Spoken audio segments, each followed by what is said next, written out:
If you were here, I won't come. Leave it, man. It's in the past. For you, it's past. But for me, it was life.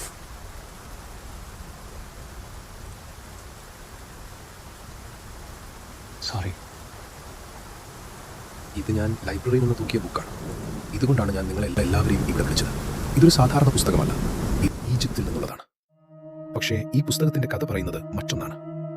പണ്ടുകാലത്ത് Egypt ആക്രമിക്കപ്പെട്ടു. രാജ്യം മുഴുവൻ യുദ്ധത്തിൽ തകർന്നു പോകാൻ തുടങ്ങി. അപ്പോൾ അവിടുത്തെ രാജകുടുംബത്തിലെ 4 യുവ സഹോദരന്മാർ അവസാന പ്രതീക്ഷയായി യുദ്ധദേവനോട് ദ ഗോഡ് ഓഫ് പ്രാർത്ഥിച്ചു. എന്നിട്ട് നടക്കാത്തതുകൊണ്ട് അമുൻ എന്ന ദൈവത്തോട് പ്രാർത്ഥിച്ചു. അപ്പോഴാണ് ഈ പുസ്തകം അവരുടെ മുന്നിൽ വന്നത്. അവർ ഒരുമിച്ച് കളിച്ചു. അവസാനം 3 പേര് കുരുതി കൊടുത്തു. ഒരുത്തൻ മാത്രം അവശേഷിച്ചു. പിന്നെ അവന് ജീവിതത്തിൽ ഐശ്വര്യം.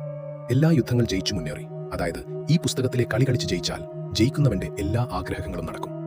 പക്ഷേ ഒരു വ്യവസ്ഥയുണ്ട്. 4 പേർ കളിക്കണം. പക്ഷേ അവസാനം ഒരാൾ മാത്രം ബാക്കിയാകുന്ന ആൾക്ക് അവൻ ഏറ്റവും ആഗ്രഹിച്ചതാണ് കിട്ടുക. തമാശയാണോ സത്യമാണോ അറിയില്ല, പക്ഷേ ത്രില്ലിംഗ് ആണ്. പക്ഷേ കളി തുടങ്ങണമെങ്കിൽ ആദ്യം നമ്മൾ എല്ലാവരും കൈകൾ ചേർക്കണം. തയ്യാറാണോ? ഇതിന്റെ ആദ്യ പേജിൽ എഴുതിയിരിക്കുന്ന ഒരു വരിയുണ്ട്. പിശാച് ചെയ്ത ഏറ്റവും വലിയ തന്ത്രം എന്താണെന്നറിയാമോ? അവൻ ഇല്ലെന്ന് ലോകത്തെ വിശ്വസിപ്പിച്ചതാണ്.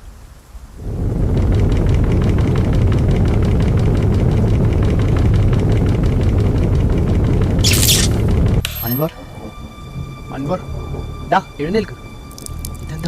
ഇതെന്താ സംഭവിച്ചത്? ഇതെന്റെ കയ്യിൽ എങ്ങനെ വന്നു? സരത്ത്, നിന്റെ കയ്യിൽ എന്താ അത്? അറിയില്ലേ? അൻവർ ഇവിടെ കിടക്കുന്നു, നിന്റെ കയ്യിൽ കത്തി. എനിക്കറിയില്ലടാ, സത്യം.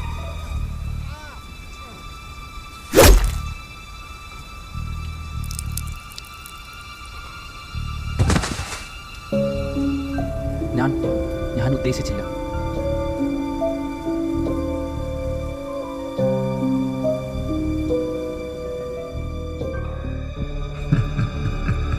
മുക്കി പറഞ്ഞ പോലെ എല്ലാം സംഭവിക്കുന്നുണ്ടല്ലോ. ആദ്യം അൻവർ, അപ്പോൾ ഇനി നീയോ ഞാനോ?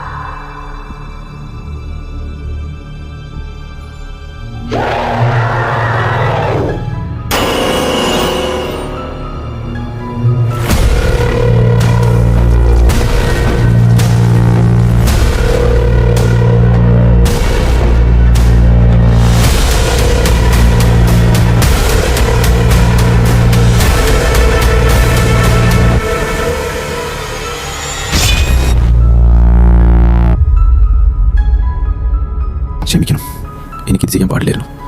പക്ഷേ ബുക്കിൽ പറഞ്ഞത് ശരിയാണെങ്കിൽ ഒരാൾ മാത്രം ബാക്കിയാക്കണം, അല്ലെങ്കിൽ അടുത്തത് ഞാനായിരിക്കും.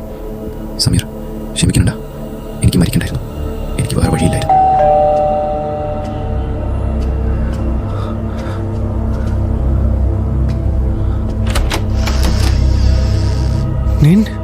സോറിതാ, ട്രാഫിക് കുറച്ച് കൂടി പോയി.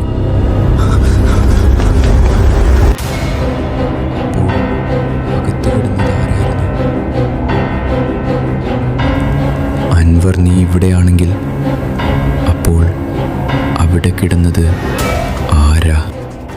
ഇതിന്റെ ആദ്യ പേജിൽ എഴുതിയിരിക്കുന്ന ഒരു വരിയുണ്ട്.